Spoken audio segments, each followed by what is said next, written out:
Hamas के हमले और फिर इजरायल के क्रूर बदले ने पूरी दुनिया को हिलाकर रख दिया है। फ्रांस के अंदर एक टीचर और उसकी 2 बच्चों की मौत एक 20 साल के चेचन मूल के शख्स ने कर डाली है। और चीन के अंदर भी इजरायल के एक डिप्लोमेट पर हमला हुआ है। इजिप्ट में भी 2 यहूदियों के आतंकी हमले में हत्या हुई है। हमास के नफरती तूफान ने पूरी दुनिया को धर्म युद्ध में झोंक दिया है और सबसे बुरा हाल गाजा का हो गया है।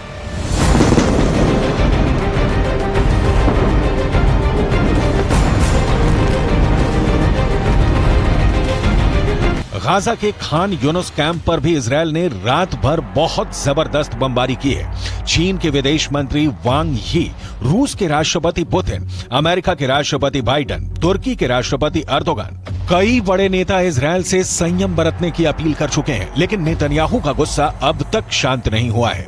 अरबी भाषा में छपने वाले फिलिस्तीन के अखबारों में जो सूचनाएं छप रही हैं, वो दिल दहला देने वाली हैं।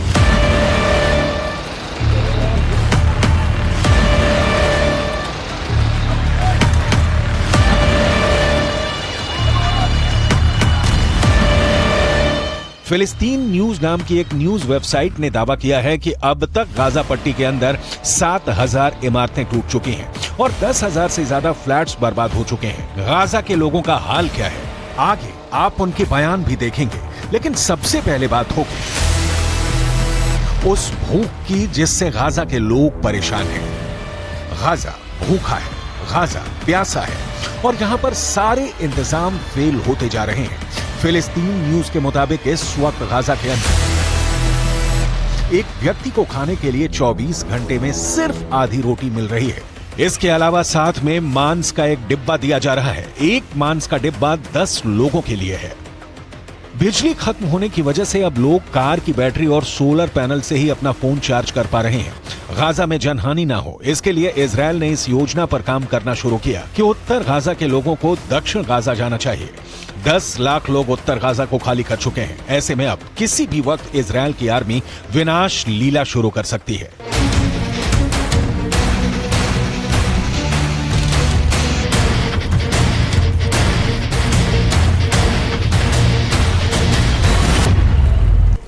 सबसे ज्यादा दुर्भाग्यपूर्ण स्थिति यह है कि संयुक्त राष्ट्र का कार्यक्रम भी लोगों को राहत पहुंचाने में पूरी तरह से फेल साबित हो रहा है।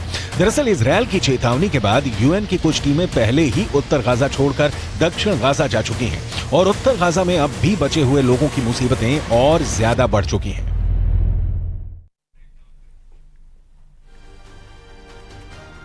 और यहां रुकेंगे छोटे से ब्रेक के लिए, जल्द लौटेंगे कुछ और खबरों के साथ। इजरायल में जबरदस्त जंग छिड़ी हुई है, लेकिन इसका असर अमेरिका तक देखने को मिल रहा है।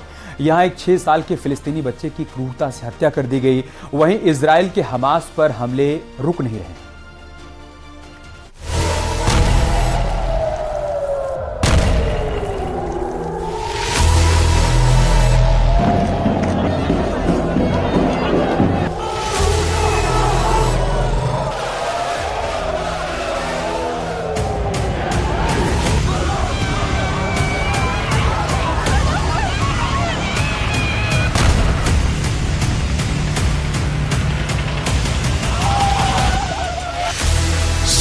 अक्टूबर को हमास ने जो किया, उसका असर अमेरिका के अंदर भी नजर आ रहा है। ये तस्वीरें अमेरिका की हैं, जहां पर एक 6 साल के फिलिस्तीनी बच्चे का नमाजे जनाजा पढ़ा जा रहा है।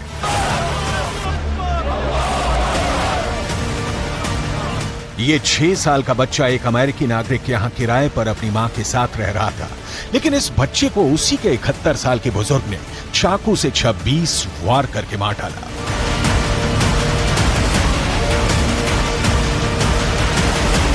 इस बच्चे के परिवार वालों ने रोते हुए अमेरिका की सरकार से प्रार्थना की है कि जो युद्ध गाजा के अंदर चल रहा है, उसको अमेरिका ना शिफ्ट किया जाए।